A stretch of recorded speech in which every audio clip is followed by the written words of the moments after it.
Hello, good afternoon. How are you doing? Happy New Year. Someone was actually telling me to get a tripod, but I guess it's gonna be a troll.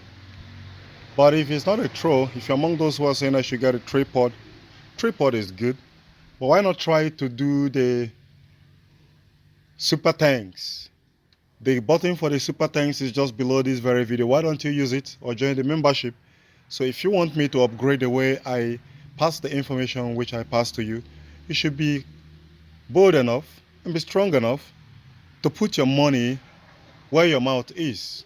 But if you can do it, then maybe you should find another person who may not have the information or the intellectual property that I have that I'm sharing with you for free, but have tripod to rant every nonsense you want to rant. Now here we go.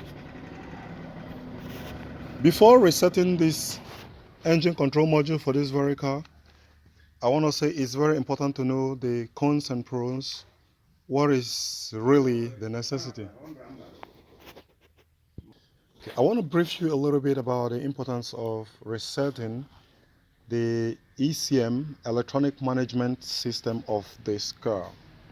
I'm going to be bringing a lot of components that are input sensors, input actuators that are working in hand with the electronic control modules of every car you're going to come across that uses onboard computer, aka ECU, or electronic management system, or ECM. PCM is still the same thing. TCM, the same thing. Although they have a different designated duties. But what is the importance of resetting the... I don't think anyone has actually talked about it. I will talk about it. Then on the next video, I'm going to teach you how to reset it, how to properly reset the ECM and other control modules in your car. Probably you might have come across a lot of other videos in YouTube channels that talked about that, but I'm going to be teaching you 3 different methods on how to reset it. So what is the importance of resetting the engine electronic management system, ECU or ECM, electronic control modules? Electronic control modules of this car is somewhere here, and it takes powers from here, which is the battery. Yeah, this car is very dirty because I live live in a very dusty environment. Now the ECM and every other control modules inside the car takes power from this very 12 volts battery. So what happens if suppose they stop getting power? I want you to have this at the back of your mind. I'm going to explain later. So they're going to lose out the power which they already have. That is the mindset of resetting the ECM. But what is the benefits? What are the benefits? The benefit of resetting the engine control unit is, one, to improve your gas mileage. How does resetting the ECM, ECU, or PCM improve your gas mileage? That is a very important question. If you have that question, this is your map sensor for system that is not equipped with map sensor and natural aspirated engines. And they have chip inside it that store power. This is your fuel pump, and this is your ignition sparks, and this is your ignition spark plug wires. This does not store power, but this does store because it has some certain integrated circuits right there. Then we have this guy, which is the throttle control, throttle body. Throttle body also have a lot of complex electronic integrated system, ICs and others, which are programmable SMDs to store power and discharge it in a very large proportion that will improve the system performance. And we have this one also, which is the ignition coil. They also have ICs and integrated circuits, other super integrated circuits that makes it functions correctly as designed by the manufacturer. So what happens when this bunch of these sensors and actuators, they store out power, and the algorithm, they have algorithm. You've been hearing about algorithm, YouTube algorithm. It's not only YouTube that have algorithm. Anything concern computer have algorithm. Now, that is the introduction which I didn't make properly. Did I call this electronic management system, which is the ECU? No. The right name for it is computer. The computer that controls the car, because it receives a lot of input from all these control modules, which from all these actuators and sensors which I'm showing you right now. Just like you input data through your keyboard and your mouse. So that's the same thing that this very computer here does. It receives power from here and receives input signals from all this. They give back signals. It sends power to this, and to this, and receive powers from this. And it uses that to actuate how all this functions together. So when you reset it, it tends to drain the power from the ECM and every other control module, including this, including the throttle body. Now you might be shocked.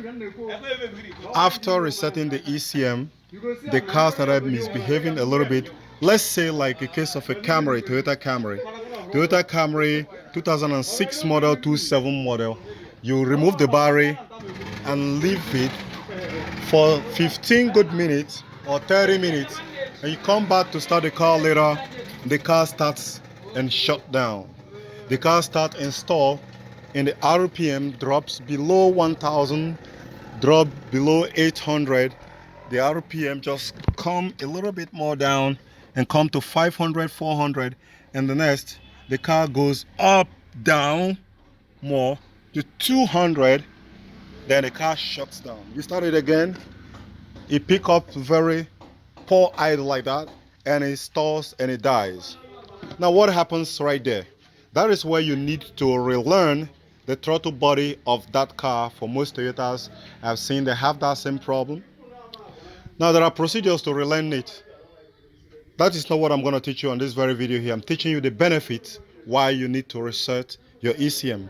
So you're going to be getting a good gas mileage. Why are you going to get a good gas mileage? That's a very good question. Get a good gas mileage. There have been a lot of power stored in the computer of this very car, which you popularly known as the ECM or ECU.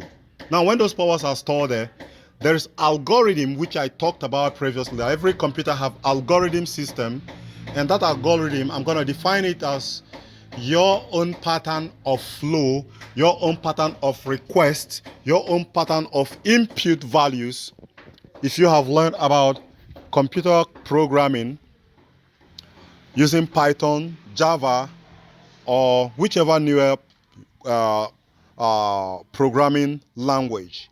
So the input values which you are giving it, it stores it and use it for later on to use it to know how you want the system to work, how your command works.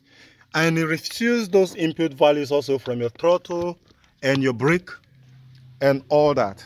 So those input values that it stores on how you drive and how you throttle the car and how you speed is the algorithm. It stores it and use it for later purpose. So in order to reset that algorithm to default, if suppose for a long-term usage you have been some sort of a reckless driver, or someone who drives very roughly, or someone who always push his throttle down to T or to Z, then there's a certain parameters or some certain mileage your car should reach, then you need to reset that algorithm.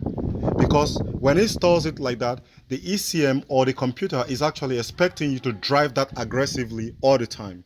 But when you started driving within the street, or yes, within the street, then the computer is actually going to think that your own driving method need more gas mileage, and meanwhile you're actually stepping on the gas pedal just a little, no more aggressive. So at that point where you decided you don't want to drive aggressively anymore and you want a better fuel efficient and fuel optimization, you need to reset the computer algorithm of your car, and that is when the reset of the ECU comes into place. Now there are some other good features, what the car does, what the system does when its algorithm is resetted. When the computer brain box or the computer is resetted, there are some remote malfunctions which might be based on the key parts encoded to it, programmed to it, that is malfunctioning. So at your reset, you are going to like restoring everything back to the manufacturer's default, so long as the system health of those components and actuators are as it's supposed and up to the threshold parameters they are supposed to operate. But if you don't, you have already known the consequences. So for those of you who have Camrys and you have those problems, you need to start the car. I said I'm not going to teach it here, but I guess I need to give you just a highlight of it. You start the car and you step on the gas pedal and take it up to 3,000 RPMs. When you take the car up to 3,000 RPMs, then you're going to hold it for like 15 minutes. I think 15 minutes might be much, but just hold it like around 10 minutes, 5 to 10 minutes, then release it. So you step down on this gas pedal and allow it when you start the car and raise it to 3,000 RPMs and hold it there for some moment. Now, when you release your leg, do not do anything further, then allow the car to idle as it's supposed to. Even if it shuts down after that, restart it and leave it. Do not step on the gas pedal any longer and just allow it. Then the computer is going to start relearning its own program. You are teaching the computer on how the idle is going to be, and it's going to relearn the idle procedures. That is the idle procedure, relearn procedure for Toyota. But let's talk about Volkswagen models. Most Volkswagen models that I've seen, they have no idle relearn procedures. You can go through your scan tool and go through throttle basic settings or adaptations.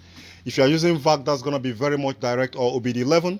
But if you don't have it, some other powerful scan tools like Launch or Altel that have bidirectional capability can be able to perform these functions. And you go through the basic settings of this, and it's going to restore the right values that have been imputed into it to function correctly. Then the other thing you also need to know about it is, after that, the first 10 minutes of your driving should be below 100 miles, 80 miles or 60 miles. Just drive moderately and do not push the throttle pedal hard. Because at this very point, you are teaching the computer on the new driving method you want to drive. So if you drive aggressively, then your fuel economy is going to suffer for it. But if you drive moderately, teach the computer, your own car computer, to learn how your driving habit is for the next 5 to 10 minutes, and it's gonna use it to override every other previous algorithm which you have actually resetted by resetting the PCM. And that is going to improve the engine performance. Anything that improves the fuel efficiency improves the engine performance. So I hope by this video you have understand why you need to reset your PCM. Thank you for tuning in. I'll catch you later on the next video, which I'm going to be teaching you 3 methods on how to reset the PCM or the ECM. Bye for now.